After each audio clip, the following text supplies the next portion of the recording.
Hi, I'm Adelie. And I'm Phil. And you're watching Our Daily Faith.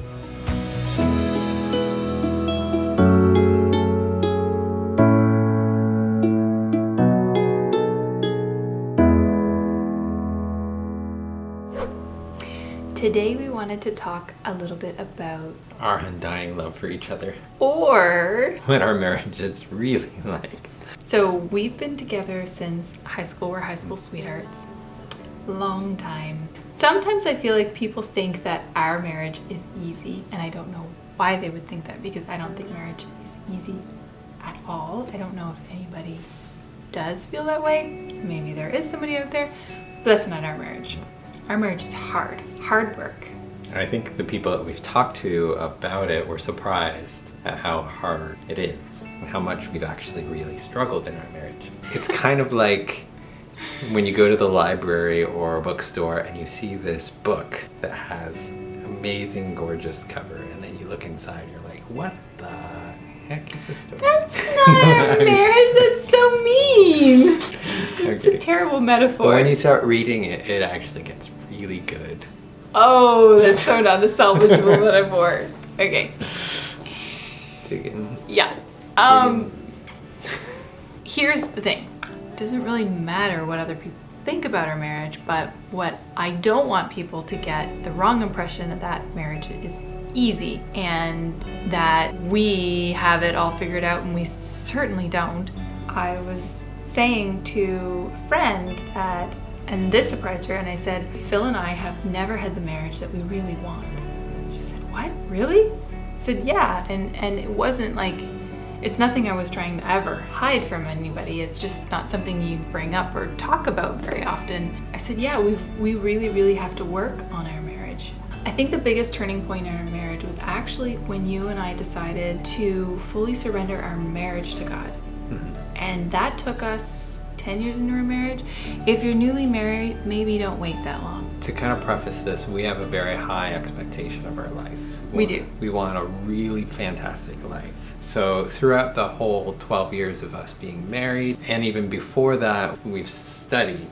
We've done a really great premarital course with your parents, who are really fantastic when it comes to the relationship side of things. Super knowledgeable. We've done courses, we've read books, like we have invested a lot of time into our marriage. And all of those things are helpful, but we can study all we want. But I was finding that we weren't getting to the heart of what was going on. There was something underlying our marriage that we couldn't figure out, and we tried, and we've been to marriage counselors, we've worked on stuff individually, we've worked through books together and all of that stuff. All of that stuff is really good and has been super valuable, but there was something missing. And I feel like God was waiting for us to give our marriage to Him, for Him to be able to reveal that issue, what was really going on, because we were trying to dig on our own. It was really only in the past 2 years, like, my faith is really personal to me, so talking about it on camera, it's not natural with me. Talking about it with you wasn't even really something that I did in great depth until the last few years. We both kind of had our own individual relationships with God. We hadn't really opened up about that with each other. It just wasn't something that we did. We would do our evening prayers together, but we never really dug in deep and shared our faith journey with each other. Yeah, like asking the other, what's God telling you right now? Or what's God teaching you right now? Or, what are you struggling with right now? So it's only been in the past couple of years since we started doing that. Mm-hmm. And since we started doing that, God revealed something that has been underlying our marriage that we couldn't figure out. And He brought it through a book. So my parents have done marriage mentoring for a number of years, but this is the number one book that they recommend. It's their favorite book. And it is How to Improve Your Marriage Without Talking About It. And it's by Patricia Love and Stephen Stosny. And they talk about this dynamic that's unconscious, and it's a fear and shame dynamic.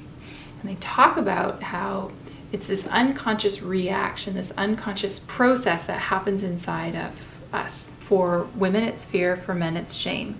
And I'm not going to blanket statement. I don't have scientific proof that it's everyone, but they do go into some of the science behind that in this book. What would happen would be we would be discussing something, and maybe it was a sensitive issue, maybe it wasn't. But if one of us if I triggered the shame in Phil, or if he triggered the fear in me, then we would have this reaction, and we no longer really be in a calm and conscious state of mind where we could talk about something calmly, intellectually, or with compassion or empathy. We were in reaction mode. And from there, our conversations quickly would spiral down, down, down. How I kind of visualize it is if you've got like two people together fighting the same enemy, like it's great, you're working together. But if you trigger the shame or the fear in the other person, then it's kind of like they have their guard on you and you're no longer working together as a single unit. That's what we felt was happening with us. And so we're constantly having these breakdowns. And we thought it was a communication issue, which is really funny. And that's why this book is specifically called How to Improve Your Marriage Without Talking About It. Because talking about it does not make the issue better. It's not that communication is bad. It's a different issue, and if you keep talking about it, like for example, when my fear would be triggered, I would want to connect with him and want to know that he still loves me, that we're still together, we're still on the same team. And so I'd be trying to connect with him by continuing to communicate with him. But my fear, the way I'm talking about it, is only triggering his shame. And so then he's pulling away, which is triggering more of my fear. So you can see how that dynamic is just going back and forth and spiraling very quickly. And eventually I go into the depths of despair. For me, one of my biggest tips is just recognizing it. Like identifying what is happening is really half the battle. Because once you know that you're triggering the other person, being able to disconnect from that engagement and like breaking that pattern is, in some cases, just enough in itself. I'd have to agree, and I learned to recognize when I had triggered shame, and I can see it on your face. I could see it on your face beforehand, but I didn't know what it was. I didn't know what emotion it was. Now I know, and I can identify it.